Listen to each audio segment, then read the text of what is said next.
ಆ ಯೂಟ್ಯೂಬ್ದಲ್ಲಿ ಏನೇನೋ ಹೇಳಿ ಅವ್ರು ಯಾರು ಸಿಗೋದೇ ಇಲ್ಲ. ಹೊಳ್ಳಿ ನನಗೂ ಅವ್ರು ಇಲ್ಲಿ ತನಕ ಸಿಕ್ಕಿಲ್ಲ. ನಾನು ಹುಡ್ಕಾಡಕತ್ತೀನಿ ಅವ್ರನ್ನ. ಸುಮಾರು ನೂರಾರು ಜನ ಫೇಲ್ ಆಗ್ಯಾರಿದ್ರು. ನಾನು ಸ್ಟಾರ್ಟ್ ಮಾಡಿದ್ದು ಹೇಳಿದ್ನಲ್ಲ ನಿಮ್ಗೆ, 10 ಸ್ಟಾರ್ಟ್ ಮಾಡಿದೆ, ಅದರಲ್ಲಿ 9 ಸತ್ತು. ಅದನ್ನೇ ಹೇಳಿದೆ ನಾನು ನಿಮ್ಗೆ. ಒಂದೇ ಇದ್ರೂ ನಾನು ಮತ್ತೆ ಆರಂಭ ಮಾಡಿದೆ. ಇವತ್ತು 500ಕ್ಕೆ ಬಂದಿದ್ದೇನೆ. ಹಾಯ್ ಹಲೋ ನಮಸ್ಕಾರ. ರೈತಾಪಿ ಹುಡುಗ ಯೂಟ್ಯೂಬ್ ಚಾನಲ್ಗೆ ಸ್ವಾಗತ. ನಾವಿವತ್ತು ಪ್ರಗತಿಪರ ರೈತರು ರಾಜಕಾರಣಿಗಳು ಆದಂತಹ ಯಾದವಾಡ ಸರ್ ಅವರ ಮಿಲನ್ ಗೋಟ್ ಫಾರ್ಮ್ನಲ್ಲಿದ್ದೇವೆ. ಕುರಿ ಮತ್ತು ಆಡು ಸಾಕಾಣಿಕೆ ಮಾಡುವವರು ಯಾವ ವಿಷಯಗಳ ಬಗ್ಗೆ ತಿಳಿದುಕೊಳ್ಬೇಕು, ಯಾವ ರೀತಿ ಲಾಭ ಗಳಿಸಬೇಕು ಎಂಬ ಎಲ್ಲ ವಿಷಯದ ಬಗ್ಗೆ ತಿಳಿಸಿಕೊಟ್ಟಿದ್ದಾರೆ. ನೋಡ್ಕೊಂಡು ಬರೋಣ ಬನ್ನಿ. ಹಾಗೆ ನಮ್ಮ ಚಾನಲ್ನ ಯಾರು ಹೊಸದಾಗಿ ನೋಡ್ತಾ ಇದ್ದೀರಾ ಪ್ಲೀಸ್ ಸಬ್ಸ್ಕ್ರೈಬ್ ಮಾಡ್ಕೊಳ್ಳಿ. ಹಾಗೆ ಹೊಸ ವಿಡಿಯೋಗಳಿಗಾಗಿ ನೋಟಿಫಿಕೇಷನ್ಗೆ ಬೆಲ್ ಬಟನ್ ಮೇಲೆ ಕ್ಲಿಕ್ ಮಾಡಿ. ಪ್ಲೀಸ್ ಸಬ್ಸ್ಕ್ರೈಬ್ ಮಾಡಿ. ನಮಸ್ಕಾರ. ನಾನು BM ಯಾದವಾಡ ಅಂಥೇಳಿ ಮಹಾಲಿಂಗಪುರದ ನಿವಾಸಿ. ನಾನು ಆಡು ಸಾಕಾಣಿಕೆ ಮಾಡಲಿಕ್ಕೆ 10 ವರ್ಷ ಆಯಿತು. 10 ವರ್ಷದಿಂದ ನನಗಿರುವ ಅನುಭವ ಈ ಕ್ಷೇತ್ರದಲ್ಲಿ, ನೀವು 10 ಮರಿಯಿಂದ ಸಾಕಾಣಿಕೆ ಆರಂಭ ಮಾಡೋದು. ಆಮೇಲೆ ಎಲ್ಲಿ ಗೋಟ್ ಫಾರ್ಮ್ ಮಾಡಿ ಯಾರು ಫೇಲ್ ಆಗಿದ್ದಾರೋ ಅವ್ರನ್ನ ನೋಡಿ ಬರಬೇಕು, ಭಾಳ ಮುಖ್ಯವಾಗಿ ನೀವು. ಯಾಕಂದರೆ ನಿಮಗೆ ಎಲ್ಲ ಯೂಟ್ಯೂಬ್ನಲ್ಲಿ ನೀವು ಹೆಂಗೆ ನೋಡ್ತೀರಂದ್ರೆ ಯಾರು ಸಕ್ಸಸ್ ಆಗ್ಯಾರ, ಯಾರು 100 ಮಾಡ್ಯಾರ, ಯಾರು 200 ಮಾಡ್ಯಾರ, 200 500 ಮಾಡ್ಯಾರ, ಅದನ್ನು ನೋಡ್ತೀರಿ. ಆಮೇಲೆ ಎಲ್ಲರೂ NLM ಸ್ಕೀಮ್ ಕಡೆ ಹೊಂಟಾರ. ಅದ್ರದ್ದು ಮೇನ್ ಉದ್ದೇಶ ಮತ್ತು ಅದರ ನಾಡಿ ಮಿಡಿತ ಅರ್ಥ ಮಾಡ್ಕೋಬೇಕು. ನೀವು ಎಲ್ಲಿ ಫೇಲ್ ಆಗ್ಯಾರ, ಸುಮಾರು ನೂರಾರು ಜನ ಫೇಲ್ ಆಗ್ಯಾರಿದ್ರು. ಯಾಕೆ ಫೇಲ್ ಆಗ್ಯಾರ ಅಂತ ಹೇಳ್ಕೊಂಡು ಅಧ್ಯಯನ ಮಾಡಬೇಕು. ಹಾಗೆ ಮಾಡ್ಲಿಕ್ಕೆ ಹೋಗ್ಬೇಡ್ರಿ. ಅಥವಾ ಹಾಗೆ ಮಾಡೋರ ಇದ್ರಂದ್ರೆ ನೀವು 10 ಮರಿಯಿಂದ ಆರಂಭ ಮಾಡಿರಿ. ನಿಮ್ಗೆ ಅನುಭವ ಬರ್ತದೆ. ಭಾಳ ಮುಖ್ಯವಾಗಿ ಮರಿ ಯಾವ ಜಾತಿ ತೊಗೋಬೇಕು, ಯಾವುದು ಮಾರ್ಕೆಟ್ನಲ್ಲಿ ಸ್ಪೀಡ್ ಹೋಗ್ತದೆ, ಮತ್ತು ನೀವು ಹೆಣ್ಣು ಸಾಕಬೇಕು ಅಥವಾ ಗಂಡು ಸಾಕಬೇಕು, ಬಕ್ರೀದ್ ಪರ್ಪೋಸ್ ಸಾಕಬೇಕು, ಫೆಸ್ಟಿವಲ್ ಡೇಸನ್ನು ಆಯ್ಕೆ ಮಾಡ್ಕೋಬೇಕಾಗ್ತದೆ. ಅದಕ್ಕಿಂತ ಹೆಚ್ಚಾಗಿ ನೀವು ಮೇಲ್ ಮಾಡಬೇಕು, ಫಿಮೇಲ್ ಮಾಡಬೇಕು, ಮತ್ತು ನಿಮ್ಮ ಆರ್ಥಿಕ ಆದಾಯದ ಮತ್ತು ಆರ್ಥಿಕ ಶಕ್ತಿಯ ಅನುಗುಣವಾಗಿ ನೀವು ಇದನ್ನು ಮಾಡಬೇಕಾಗ್ತದೆ. ಹೀಗಾಗಿ ನೀವು ಸ್ಟಾರ್ಟ್ ಮಾಡೋರಿಗೆ ಎಲ್ಲರಿಗೂ ನನ್ನೊಂದು ವಿನಂತಿ ಏನಾಯ್ತಂದ್ರೆ, ನೀವು 10ರಿಂದ ಆರಂಭ ಮಾಡಿರಿ. 10ರಿಂದ ಆರಂಭ ಮಾಡಿರಿ. ತಳಿ ಆಯ್ಕೆಯಲ್ಲಿ ನೀವು ಅನುಭವಸ್ಥರನ್ನ ಭೇಟಿಯಾಗಿ. ಭಾಳ ಮುಖ್ಯವಾದ ಅನುಭವಸ್ಥರಿದ್ದಾರೆ ಈ ಭಾಗದಲ್ಲಿ, ಒಂದು 4-6 ಜನ. ಅವರೆಲ್ಲರ ಹೆಸರು ನಿಮಗೆ ಕೊಡ್ತೀನಿ. ಹೋಗಿ ಭೇಟಿಯಾಗಿ ಅವ್ರಿಗೆ ನಿಮ್ಮ ಅನುಭವನ ಹಂಚಿಕೊಂಡು ನೀವು ಏನು ಮಾಡಬೇಕು ಏನಿಲ್ಲ ಅದನ್ನು ತಿಳ್ಕೊಂಡು ಮಾಡೋದು ಭಾಳ ಸೂಕ್ತ ಅಂತ ನಾನು ಹೇಳ್ತೀನಿ. ಒಳ್ಳೆ ಪ್ರಶ್ನೆ. ಯಾಕಂದ್ರೆ ಹೈಫೈ ಅಂತ ಹೇಳ್ಕೊಂಡು ಆಡಿಗಿಲ್ಲ. ಆಡು ನಿಮಗೆ ಗೊತ್ತಿರಲಿ, ಆಯಾ ಪ್ರದೇಶದ ಒಂದು ತಳಿ ಅದು. ಆಡಿಗೆ ಇಲ್ಲಿ ಹೈಬ್ರಿಡ್ ಇಲ್ಲ ಮತ್ತು ಹೈಫೈನೂ ಇಲ್ಲ. ನಿಮಗೆ ಆಡು ಏನಪ್ಪ ಅಂತಂದ್ರೆ, ಈಗ ಉಸ್ಮಾನಾಬಾದಿ ಅದು ನಮ್ಮ ಭಾಗದ ತಳಿ. ಅದು ನಿಮಗೆ ಯಾವುದು ಸೋಜತ್ ರಾಜಸ್ಥಾನದ ಒಂದು ತಳಿ, ಸಿರೋಯಿ ರಾಜಸ್ಥಾನದ ಒಂದು ತಳಿ, ಬಿಟ್ಟಲ್ ಪಂಜಾಬದ ಒಂದು ತಳಿ, ಉತ್ಕೃಷ್ಟ ತಳಿಗಳಷ್ಟೇ. ಇಲ್ಲಿ ನೀವು ಮಾಡಬೇಕಾಗಿದ್ದೇನು, ಆಡು ಎಲ್ಲ ಒಂದೇ. ಅಲ್ಲಿ ನಿಮಗೆ ಅನ್ಯ ಮಾರ್ಗ ಇಲ್ಲ. ಆಡು ಸಾಕಾಣಿಕೆ ಮಾಡೋದ್ರಾಗ ನಿಮಗೆ ಒಂದು 10x10 ಶೆಡ್ ಹೊಡ್ಕೊಂಡು, ನಿಮಗೆ ಅದಕ್ಕೆ ಏನು ಬೇಕು, ನೆರಳು ಬೇಕು, ಗಾಳಿ ಬೇಕು. ಅದಕ್ಕೆ ನೆಲದಲ್ಲಿ ಸಾಕಿದ್ರು ಏನು ತೊಂದರೆ ಇಲ್ಲ. ಅದಕ್ಕೇನು ಹೈ ಶೆಡ್ ಯಾಕೆ ಮಾಡಬೇಕು ಅಂಥದ್ದಿಲ್ಲ. ಈಗ ನೀವು ಯಾವಾಗ 500ಕ್ಕೂ 1000ಕ್ಕೂ ಹೋಗ್ತೀರಿ, ಆವಾಗ ನೀವು ಆಧುನಿಕವಾಗಿ ಶೆಡ್ಡನ್ನು ಕಟ್ಟಬೇಕು. ಅಲ್ಲಿ ತನಕ ನೀವು ಆರ್ಥಿಕವಾಗಿ ಸಬಲರಾಗುವವರೆಗೆ ಅಂಥದ್ದು ಯಾವುದು ಕೈ ಸುಟ್ಟುಕೊಳ್ಳುವಂಥ ಕೆಲಸ ಮಾಡುವ ಅವಶ್ಯಕತೆ ಇಲ್ಲ. ನಾನು ಸ್ಟಾರ್ಟ್ ಮಾಡಿದ್ದು ಹೇಳಿದ್ನಲ್ಲ ನಿಮ್ಗೆ, 10 ಸ್ಟಾರ್ಟ್ ಮಾಡಿದೆ, ಅದರಲ್ಲಿ 9 ಸತ್ತು. ಅದನ್ನೇ ಹೇಳಿದೆ ನಾನು ನಿಮ್ಗೆ. ಒಂದೇ ಇದ್ರೂ ನಾನು ಮತ್ತೆ ಆರಂಭ ಮಾಡಿದೆ. ಇವತ್ತು 500ಕ್ಕೆ ಬಂದಿದ್ದೇನೆ. ಆದರೆ ಟೈಮ್ ಭಾಳ ಹಿಡ್ದದ. ಅದಕ್ಕೆ 10 ವರ್ಷ ಹಿಡ್ದದ. ನನ್ನೊಳಗೆ ಒಂದು ಕೌಶಲ್ಯತೆ ಹುಟ್ಕೊಂಡದ. ನಾನು ಇದನ್ನು ಇನ್ನೂ ಎಷ್ಟು ಆಧುನಿಕವಾಗಿ ಮಾಡಬೇಕು, ಇದನ್ನು ಎಂತೆಂಥ ತಳಿಗಳನ್ನು ಇಲ್ಲಿ ತರಬೇಕು ಅನ್ನುವ ವಿಚಾರದಲ್ಲಿದ್ದೇನೆ. ನೀವು ದಿನಾ ಮೆಲುಕು ಹಾಕಬೇಕು ಆಡು ಸಾಕಾಣಿಕೆ ಒಳಗೆ. ಯಾರೋ ಮಾಡಾಕತ್ತಾರೋ, ಯಾವುದೋ ಒಂದು ಯೂಟ್ಯೂಬ್ ನೋಡಿ ಯಾರೋ ಶೆಡ್ ಹೊಡೆದಿದ್ದಾರೆ, ಅದನ್ನೆಲ್ಲ ನೋಡ್ಲಿಕ್ಕೆ ಹೋಗ್ಬೇಡ್ರಿ. ಯಾರು ಸ್ಕಿಲ್ ಅದಾರು, ಯಾರು ಇದ್ರೊಳಗೆ ಸ್ಕಿಲ್ಲರ್ಸ್ ಅದಾರು, ಅವ್ರನ್ನ ಹೋಗಿ ಭೇಟಿಯಾಗ್ರಿ. ನಿಮ್ಗೆ ಭಾಳ ಒಳ್ಳೆ ಅನುಭವ ಸಿಗ್ತದೆ. ಆಡು ಸಾಕಾಣಿಕೆ ಮಾಡೋದು ನಾ ಹೇಳಿದ್ನಲ್ಲ ನಿಮಗೆ, ನೀವು ಒಳಗಿಡಿಬೇಕು. ಯಾಕಂದರೆ ಎಲ್ಲ ಸಂತರು ಆಡು ಸಾಕಾಣಿಕೆ ಮಾಡಿದ್ದಾರೆ. ಭಾಳ ಸಂತರು, ನಮ್ಮ ಪ್ರವಾದಿಗಳೆಲ್ಲ ಭಾಳ ಜನ ಆಡು ಸಾಕಾಣಿಕೆ ಮಾಡಿದ್ದಾರೆ. ಕಾರಣ ಏನು? ನಾನು ಹೇಳಿದ್ನಲ್ಲ, ಅದು ಮಾತನಾಡೋದಿಲ್ಲ. ಅದ್ರ ಜೊತೆ ನಿಮಗೆ ಪ್ರೀತಿ ಬೆಳಿಬೇಕು. ಮನುಷ್ಯನ ಒಂದು ಒಡನಾಟದಲ್ಲಿರುವ ಒಂದು ಒಳ್ಳೆಯ ಮಿತ್ರವರ್ಗಕ್ಕೆ ಸೇರುವ ಪ್ರಾಣಿ ಅದು. ಅದ್ರ ಜೊತೆ ನಿಮ್ಗೆ ಯಾಕೆ ಆಡು ಸಾಕಾಣಿಕೆ ಮಾಡಬೇಕಾಗಿತ್ತು, ಆಡು ಸಾಕಾಣಿಕೆ ಯಾಕೆ ಬೇಕು, ಅದಕ್ಕೆ ಯಾಕೆ NLM ಬಂತು, ಇದನ್ನೆಲ್ಲ ತಿಳ್ಕೊಬೇಕು. ನೀವು ಇದನ್ನು ತಿಳಿಲಾರ್ದ ಹೆಜ್ಜೆ ಇಟ್ಟರೆ ಅಂದ್ರೆ ಅವ್ರಿಗೆಲ್ಲ ನೀವು ಬಲಿ ಆಗ್ತೀರಿ. ಅವ್ರು ಏನೇನೋ ಯೂಟ್ಯೂಬ್ನಲ್ಲಿ ಕೊಡ್ತಾರೆ, ಆದರೆ ಅವ್ರು ಯಾರು ಫೀಲ್ಡ್ನಲ್ಲಿಲ್ಲ. ಯಾರು ಚೆನ್ನಾಗಿ ಹೇಳ್ತಾರೆ, ಯಾರು ಅನುಭವ ಇದೆ, ಯಾರು ಅದನ್ನು ಸಾಕಾಣಿಕೆ ಮಾಡಿದ್ದಾರೆ ಅಂಥವ್ರಿಗೆ ಹೋಗಿ ಭೇಟಿಯಾಗ್ರಿ ನೀವು. ಆ ಯೂಟ್ಯೂಬ್ದಲ್ಲಿ ಏನೇನೋ ಹೇಳಿ ಅವ್ರು ಯಾರೂ ಸಿಗೋದೇ ಇಲ್ಲ. ಹೊಳ್ಳಿ ನನಗೂ ಅವ್ರು ಇಲ್ಲಿ ತನಕ ಸಿಕ್ಕಿಲ್ಲ, ನಾನು ಹುಡುಕಾಡಕತ್ತೀನಿ ಅವ್ರನ್ನ. ಅವ್ರು ಯಾರೂ ಒಬ್ಬರು ಸಿಕ್ಕಿಲ್ಲ, ನಾನು ಅವ್ರನ್ನ ಸಂದರ್ಶನ ಮಾಡಬೇಕಾಗ್ಯದ. ಅಂಥವ್ರೆಲ್ಲ ಸಿಗೋದೇ ಇಲ್ಲ. ಅವ್ರು ನಿಮಗೆ ಹಿಂಗೆ ಏನು ಟೇಲರ್ ತೋರಿಸಿ ಹೋಗಿಬಿಡ್ತಾರೆ. ಆ ಟೇಲರ್ ತೋರಿಸೋರನ್ನ ತೊಗೊಂಡು ಏನು ಮಾಡೋರ್ದ ರೀ? ನಿಮ್ಗೆ ಆಡು ಸಾಕಾಣಿಕೆ ಯಾರು ಮಾಡತ್ತಾರ ನೀವು ಲಿಸ್ಟ್ ಮಾಡಿರಿ, ಹುಡುಕ್ಯಾಡ್ರಿ. ಅದು ಭಾಳ ಮುಖ್ಯವಾದ ಕೆಲಸ ನಿಮ್ದು. ಅದು ನೀವು ಆಡು ಸಾಕಾಣಿಕೆ ಮಾಡೋರು. ಅದನ್ನು ಬಿಟ್ಟು ಈ ಪೋಸ್ ಕೊಟ್ಟು ಹೋಗೋರೆಲ್ಲ ಅವ್ರು ಸುಮ್ಮನೆ ಇಷ್ಟು ಹೇಳಿ ಹೋಗ್ಬಿಡ್ತಾರೆ. ಅವ್ರು ಹೇಳಕ್ಕನೇ ದುಡ್ಡು ಕೊಟ್ಟಿರ್ತಾರೆ ಅವ್ರಿಗೆ. ನೀವು ಅವ್ರನ್ನ ತೊಗೊಂಡು ಏನು ಮಾಡೋರು?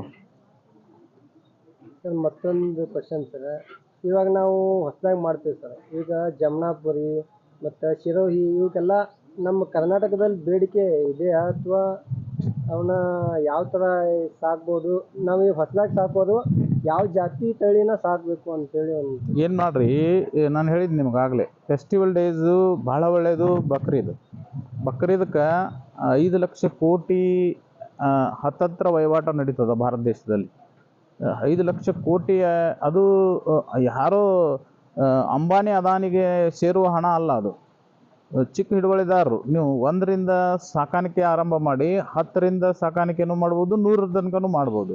ನೀವು 10 ಕುರಿಗಳನ್ನು, ಬಲಿಷ್ಠ ಕುರಿಗಳನ್ನು, ಟಗರುಗಳನ್ನು ಸಾಕಿ ನಮ್ಮ ಅಮೀನ್ಗಢ ತಳಿ ಮತ್ತು ಭಾಳ ಹತ್ತತ್ರ ನಮ್ಮಲ್ಲಿರುವ ಕುಂಕುಂಪಾಳೆ, ಶಿನ್ನೂರು ತಳಿಗಳನ್ನು ಆಯ್ಕೆ ಮಾಡ್ಕೊರಿ. ಅದು ಸುಮ್ಮನೆ ನೀವು ರಾಜಸ್ಥಾನಕ್ಕೆ ಹೋಗಿ ಕೈ ಸುಟ್ಕೊಳ್ಳೋ ಕೆಲಸ ಮಾಡಬೇಡ್ರಿ. ನಾಲೆಜ್ ಇರೋದಿಲ್ಲ, ಯಾರೋ ದಲ್ಲಾಳಿಗಳಿಗೆ ನಿಮ್ಮ ದುಡ್ಡು ಹೋಗ್ತದೆ. ಅದನ್ನು ಮಾಡಬೇಡ್ರಿ. ಟಗರು ಸಾಕಾಣಿಕೆ ಮಾಡಿರಿ. 10 ತಿಂಗಳಲ್ಲಿ ಒಳ್ಳೆ ಟಗರನ್ನು ನೀವು ಕೊಬ್ಬಿಸ್ಬೋದು. ಅದನ್ನು ಏನು ತಿನ್ನಿಸ್ಬೇಕು ಏನಿಲ್ಲ ನೀವು ತರಬೇತಿ ತಗೊಳ್ಳಿ, ಅಥವಾ ನೀವೇ ಅಭ್ಯಾಸ ಮಾಡ್ತಾ ಹೋದಂಗೆ ನಿಮ್ಗೆ ಅದರ ಅನುಭವ ಬರ್ತದೆ. 10ರಿಂದ ನೀವು ಹೆಚ್ಚು ಮಾಡ್ತಾ ಹೋಗಿ.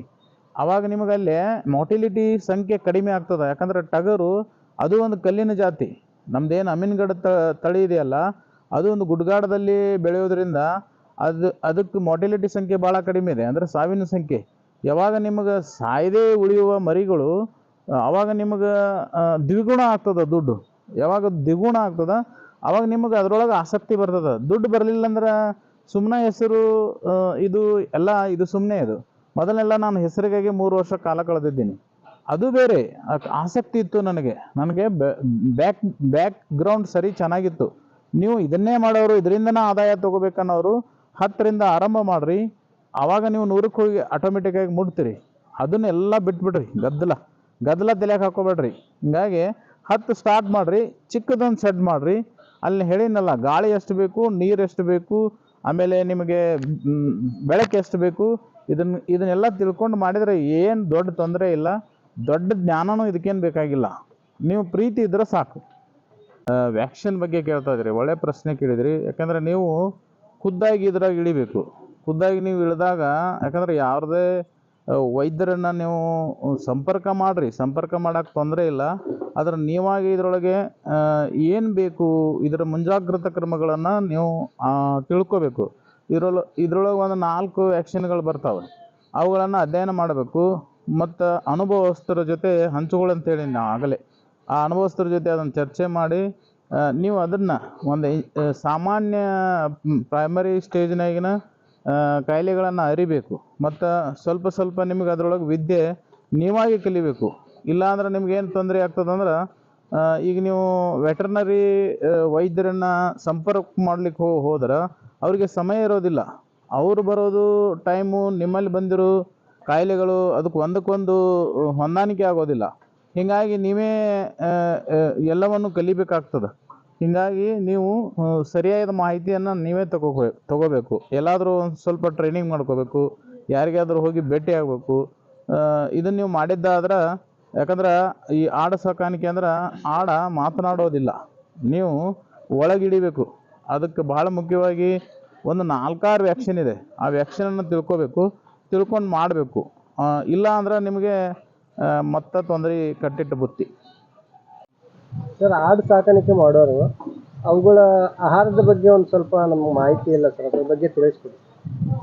ಎಸ್, ಆಡು ಸಾಕಾಣಿಕೆಗೆ ಬಹಳ ಮುಖ್ಯವಾಗಿ ನಿಮಗೆ ಡ್ರೈ ಹೆಚ್ಚಬೇಕು. ಡ್ರೈ ಅಂದ್ರೆ ಈಗ ಜೋಳದ ಕಣಿಕೆ ಒಳ್ಳೆಯದನ್ನು ಆಯ್ಕೆ ಮಾಡ್ಕೋಬೇಕು. ಎಲ್ಲಿ ಡ್ರೈ ಅದ ಅದು ಹಸಿ ಬಿಸಿ ಇರಬಾರ್ದು. ಅಂದ್ರೆ ಕಚ್ಚಾ ಇತ್ತಂದ್ರೆ ಅಲ್ಲಿ ಫಂಗಸ್ ಬರ್ತದೆ. ಹೀಗಾಗಿ ತೊಗರಿ ಹೊಟ್ಟನ್ನು ಒಳ್ಳೆಯದನ್ನು ಆಯ್ಕೆ ಮಾಡ್ಕೋಬೇಕು. ತೊಗರಿ ಹೊಟ್ಟು ಬೇಕು ಇದಕ್ಕೆ. ತೊಗರಿ ಹೊಟ್ಟು ನಾವೆಲ್ಲ ಗುಲ್ಬರ್ಗದಲ್ಲಿ ಆಯ್ಕೆ ಮಾಡ್ತೀವಿ. ಏಕೆಂದರೆ ಒಂದು ವರ್ಷವಿಡೀ ಅದನ್ನು ನಾವು ಇಟ್ಟು ಅದಕ್ಕೆ ಹಾಕಬೇಕು. ಆಮೇಲೆ ನಾವು ಇನ್ನೊಂದು ಮುಂದುವರೆದು ಸ್ವಲ್ಪ ಬನ್ನಿ ತಪ್ಪಲ ತರ್ತೀವಿ. ಅದು ರಾಜಸ್ಥಾನದಿಂದ ಬರ್ತದೆ. ನಿಮಗೆ ಬೇಡ ಅಂದ್ರೆ ಜೋಳದ ಕಣಿಕೆ ಮತ್ತು ತೊಗರಿ ಹೊಟ್ಟನ್ನು ನೀವು ಎರಡನ್ನು ಬಳಸ್ಬೋದು. ಆಮೇಲೆ ಹಸಿ ಮೇವಿನಲ್ಲಿ ಸೂಬಾಬಲ್ ಮತ್ತು ಮರಚೊಗಚಿ, ಅಗಸೆ ಅಂತ ಕರೀತಾರೆ, ಅವೆರಡನ್ನು ಮತ್ತು ರೇಷ್ಮೆಯನ್ನು ನಾವು ಇಲ್ಲಿವರೆಗೂ ಹಾಕ್ತಾ ಬಂದಿದ್ದೇವೆ. ಇವಿಷ್ಟು ಹಾಕ್ಕೊಂಡು ನೀವು ಒಂದು ಫೀಡ್ ತಯಾರು ಮಾಡ್ತೀವಿ ನಾವು. ಅದನ್ನು ನಿಮಗೆ ಇನ್ನೊಂದು ಸಲ ಹೇಳ್ತೀನಿ.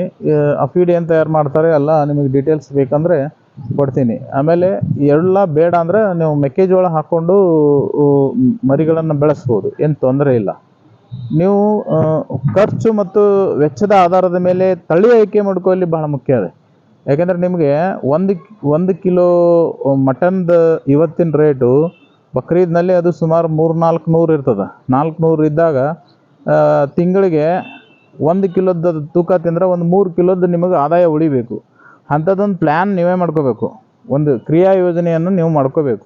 ಅದು ಎಷ್ಟು ತಿಂತದ, ಅದಕ್ಕೆ ನಾವು ಎಲ್ಲ ಪ್ರಾಯೋಗಿಕ ಪ್ರಯತ್ನ ಮಾಡ್ಕೊತ ಬಂದವರು. ನಾವು ಕಬ್ಬು ಹಾಕಿದ್ದೀವಿ, ರೇಷ್ಮೆ ಹಾಕಿದ್ದೀವಿ. ಸೈಲೇಜ್ ದೊಡ್ಡ ದನಗಳಿಗೆ ಭಾಳ ಒಳ್ಳೆ ಕೆಲಸ ಮಾಡ್ತದೆ. ಇಲ್ಲಿ ಅದು ಹುಳಿ ಆಗೋ ಕಾರಣದಿಂದ ನಮಗೆ ತೂಕ ಬರ್ತದೋ ಇಲ್ಲೋ ಅನ್ನೋ ಇನ್ನೂ ನಿಖರವಾಗಿ ಗೊತ್ತಾಗಿಲ್ಲ.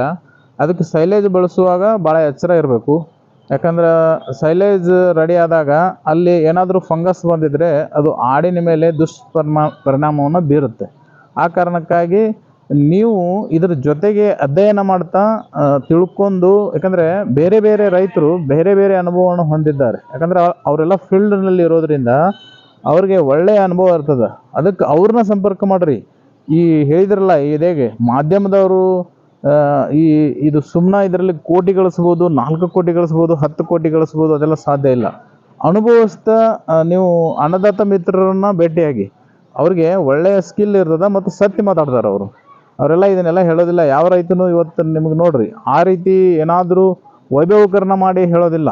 ಅವ್ರಿಗೆ ಅನುಭವ ಇದ್ದಿದ್ದನ್ನು ನಿಮ್ಮ ಜೊತೆ ಹಂಚ್ಕೋತಾರೆ. ಅನುಭವದಲ್ಲಿ ಅಮೃತ ಇದೆ. ಅದಕ್ಕೆ ನೀವು ಆ ರೈತರನ್ನು ಹೋಗಿ ಭೇಟಿಯಾಗ್ರಿ. ಭೇಟಿಯಾದಾಗ ನಿಮ್ಗೆ ಒಳ್ಳೆ ಮಾಹಿತಿ ಸಿಗ್ತದೆ. ಸರ್, ಇವಾಗ ನಾನು ಭಾಳಷ್ಟು ಶೆಡ್ಗಳಿಗೆ ಹೋಗಿ ಬಂದಿದ್ದೀನಿ ಸರ್. ಇದು ಗೌರ್ಮೆಂಟಿಂದ ಸವಲತ್ತು ತೊಗೊಂಡ್ಬಿಟ್ಟು ಕೋಟಿಗಟ್ಟಲೆ ಖರ್ಚು ಮಾಡಿ ಶೆಡ್ಗಳು ಕಟ್ತಾ ಇದ್ದಾರೆ ಸರ್. ಮತ್ತು ಹೋಗಿ ಒಂದು ವರ್ಷ ಬಿಟ್ಟು ಹೋಗಿ ನೋಡಿದ್ರೆ ಅಲ್ಲಿ ಒಂದು ಕುರಿನೂ ಇರಲ್ಲ, ಆಡು ಇರಲ್ಲ, ಏನೂ ಇರಲ್ಲ ಸರ್. ಅದ್ರ ಬಗ್ಗೆ ಏನು ಹೇಳ್ತಾರೆ ಸರ್, ನಿಮ್ಮ ಅಭಿಪ್ರಾಯ ಒಂದು ಸ್ವಲ್ಪ ಹೇಳಿ. ಆಡು ಸಾಕಾಣಿಕೆ ನೀವು ಖುದ್ದು ಮಾಡೋದು ಬೇರೆ. ಈಗ NLM ಸ್ಕೀಮ್ ಬಂದತ್ತೆ ಅಂತ ಹೇಳಿ ಮಾಡೋದು ಬೇರೆ. NLM ಸ್ಕೀಮದ ಉದ್ದೇಶ ಅರ್ಥ ಮಾಡ್ಕೋಬೇಕು. ಅದ್ರ ಕಾರಣ ಏನು, ಅದರ ನಾಡಿ ಮಿಡಿತ ಏನು, ಆ್ಯಕ್ಚುಲ್ ಅದರದ್ದು ಉದ್ದೇಶ ಏನಿದೆ ಪ್ರಧಾನಿಯವ್ರದ್ದು, ಭಾಳ ಮುಖ್ಯವಾಗಿ ಅದು NLM ಹುಟ್ಟಿದ್ದು ಮತ್ತು ಪುಣ್ಯಕೋಟಿ ಹುಟ್ಟಿದ್ದು ಈ ಆಹಾರ ಕೊರತೆ ಈ ದೇಶಕ್ಕೆ ಆಗಬಾರದು. ಆಹಾರದ ಕೊರತೆ ನೀಗಿಸುವ ಉದ್ದೇಶಕ್ಕಾಗಿ ಆ ಸ್ಕೀಮ್ಗಳನ್ನು, ಯೋಜನೆಗಳನ್ನು ಜಾರಿಗೆ ತಂದಿದ್ದಾರೆ. ಈಗ ನಾನು ಆಡು ಸಾಕಾಣಿಕೆ ಮಾಡಿದ್ದು NLM ಹುಟ್ಟೋಕ್ಕಿಂತ ಮುಂಚೆ ನನಗೆ ಆಸಕ್ತಿಯಿಂದ ಆರಂಭವಾದ ಒಂದು ಗೀಳಿದು ನನಗೆ. ಯಾಕಂದ್ರೆ ಆಡಿನ ಮೇಲೆ ನನ್ನ ತಂದೆ ಭಾಳ ಪ್ರೀತಿ ಇದ್ದರು.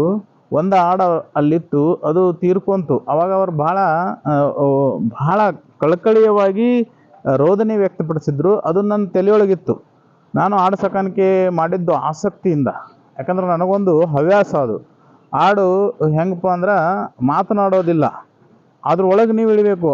ಮಾತನಾಡದ ಮೂಕ ಪ್ರಾಣಿಯ ಅಂತರಾಳ ಅರಿಯೋದಿದೆಯಲ್ಲ, ಸಂತನಿಗೆ ಮಾತ್ರ ಸಾಧ್ಯವಿದೆ. ಈ ಮಾತನಾಡದ ಮೂಕ ಪ್ರಾಣಿಯ ಜೊತೆ ನೀವು ಮಾತನಾಡಬೇಕು. ಮನುಷ್ಯ ಮೆಲುಕು ಹಾಕಬೇಕು, ಆಡು ಮಾತನಾಡಬೇಕು ಅಂತ ನಾನು ಮೇಲಿನ ಮೇಲೆ ಏನಂದ್ರೆ ನಿಮಗೆ ಅದರದ್ದು ನಾಡಿ ಮಿಡಿತ ಅರ್ಥ ಮಾಡ್ಕೋಬೇಕು. ತಳಿಗಳನ್ನು ಆಯ್ಕೆ ಮಾಡ್ಕೋಬೇಕು. ಭಾಳ ಜನ ನೀವು ಹೇಳಿದ್ದು ಭಾಳ ಸತ್ಯ. ಏನಂದ್ರೆ ಭಾಳ ಜನ ಇವತ್ತು ಕೋಟಿಗಟ್ಟಲೆ ಶೆಡ್ ಹೊಡೆದಿದ್ದಾರೆ. ಅದರಲ್ಲಿ 1/2 ಕೋಟಿದು ಮರಿ ಇಲ್ಲ, ತಳಿ ಒಳ್ಳೆಯದಿಲ್ಲ. ಇತ್ತಿತ್ತಲಾಗಿ ನಮ್ಮೊಬ್ಬರು ಸೀನಿಯರ್ ಬಾಗಲಕೋಟೆಯಲ್ಲಿ ತಪ್ಪಸಟ್ಟಿ ಅಂತೇಳಿ ಭಾಳ ದೊಡ್ಡ ಮಟ್ಟದ ಶೆಡ್ ಹೊಡಿತಾ ಇದ್ದಾರೆ. ಮತ್ತು ಅದಕ್ಕೆ ತಕ್ಕದಾದ ತಳಿಗಳನ್ನು ಆಯ್ಕೆ ಮಾಡಿದ್ದಾರೆ. ಈ ರಾಜ್ಯದಲ್ಲಿ ಮಾದರಿ ಒಂದು ಆಡು ಸಾಕಾಣಿಕೆ ಕೇಂದ್ರ ಅದು ಆಗಬಹುದು ಅಂತ ನನ್ನ ನಿರೀಕ್ಷೆ ಇದೆ.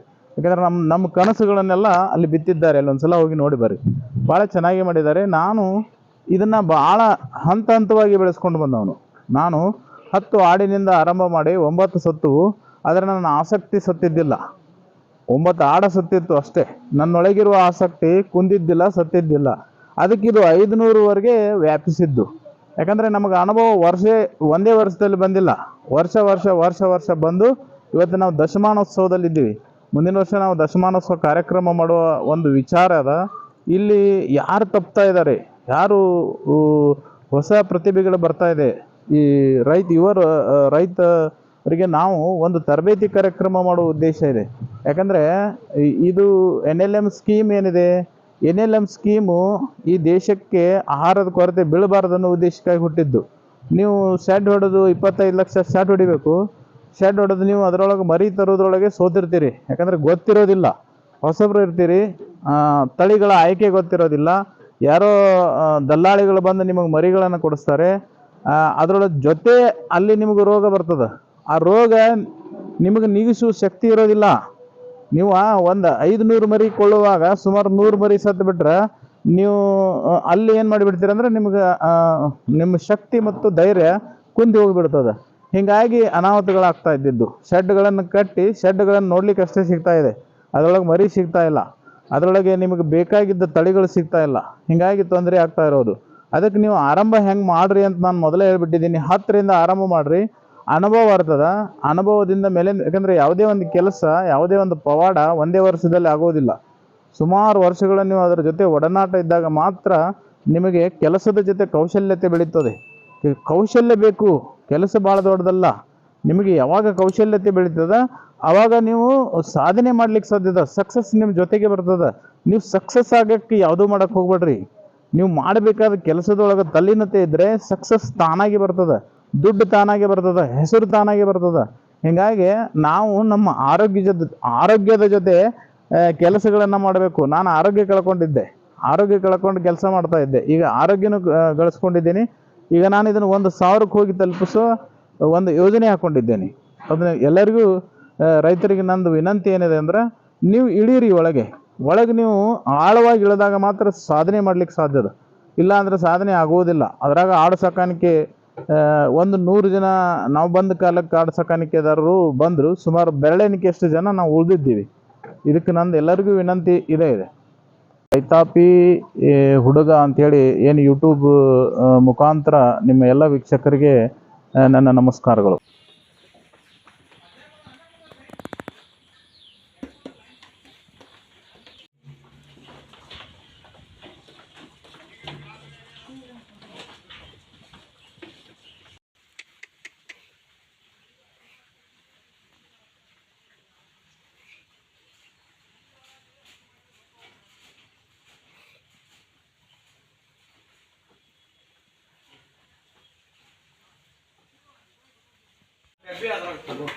ಈಗ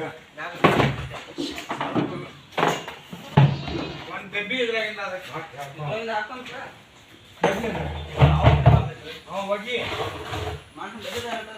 ಡಬ್ಬಿ ಕೊಡ ಬಾವನ ನೀರ ಹಂಗೆ ಮಾಡಿದೆ